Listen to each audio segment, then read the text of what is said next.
Hey guys, Kane here. We have got a new feature added to our game called Battle Formations. Now, I did not do a video on it earlier because I wanted to check if we have any more of these past level 5, as we can only see 5 levels ahead, and after reaching level 2 on both Inferno and Rampart pages, our version has them further above level 5. To our knowledge, looking at the other versions of the game, the furthest we have yet seen anyone get his battle formation was level 12 to 15. Whether or not that is the max, it is still unknown, but there is one big but. Somewhere in the levels we have one more line of outer circles added. From looking at this picture at the moment, it is around level 7, so if the max is say level 15, we are bound to have one or two more outer lines being added further than this. Now this may all be relevant information to you or so, but all of this leads down to this simple thing that I will tell you, and that is don't rush this feature, because you will not be able to keep up with the materials, shards, and depending on your server, you may not be able to go very far either. The thing about this feature here is that older servers could save and stack up a lot of spare resources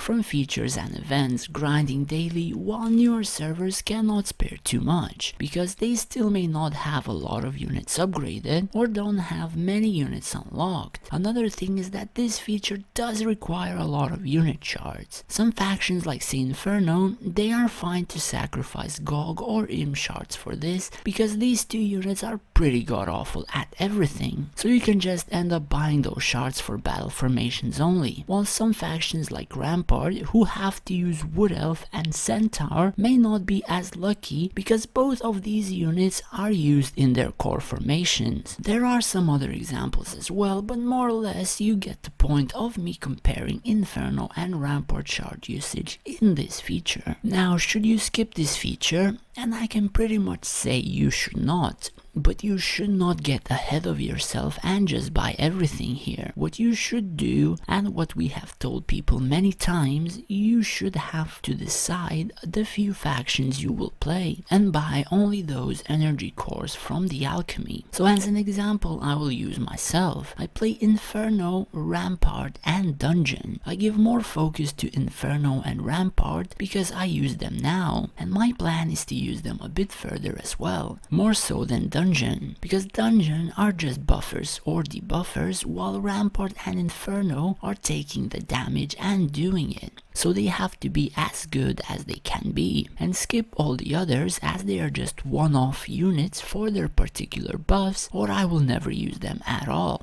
This feature unlocks at level 72, which is still not far enough for newer players to actually have good potentials in units, so specific factions that do not feel those particular units may find it a lot easier to upgrade than those who actually need to use those units, because potentials can add a lot of stats like 20% unit damage reduction, unit damage, and so on. So some people will need to juggle with their priorities. The only tips I can give you at this very moment: do not rush it with diamonds because you will get stuck eventually. The cost of these almost doubled from level 1 to level 2, so you will honestly get stuck even if you want to throw a lot of diamonds in here, and in the end it would just be a waste. Focus on your main factions, the factions that you use right now and plan to use in the future. For me, as an example, that is Inferno, Rampart, and Dungeon. Dungeon being the least important, so 2 important and one on the side.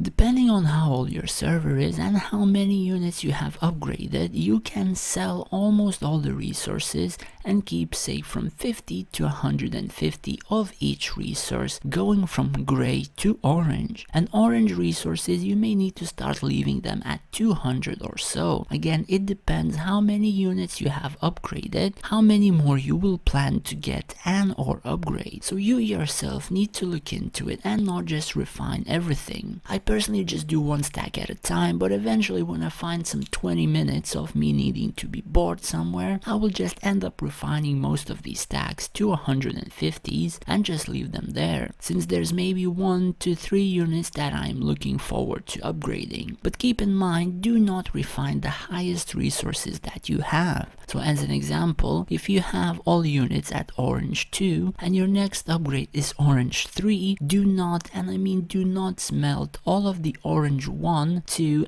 and orange 3 resources. You will need them a lot for the units, and these will be important depending what rank your units are. So 3 resources from your highest level should not be smelted. Unless you have thousands of them, then it just depends on you and your own decision. Pretty much a basic feature, something not too far from rosters, but be careful when smelting to not accidentally smelt the resources you need. And rest in peace if you're playing the Cuff faction, because the cost of the Cuff battle formations is the most absurd thing I have yet seen in here. Thanks for watching and stay safe.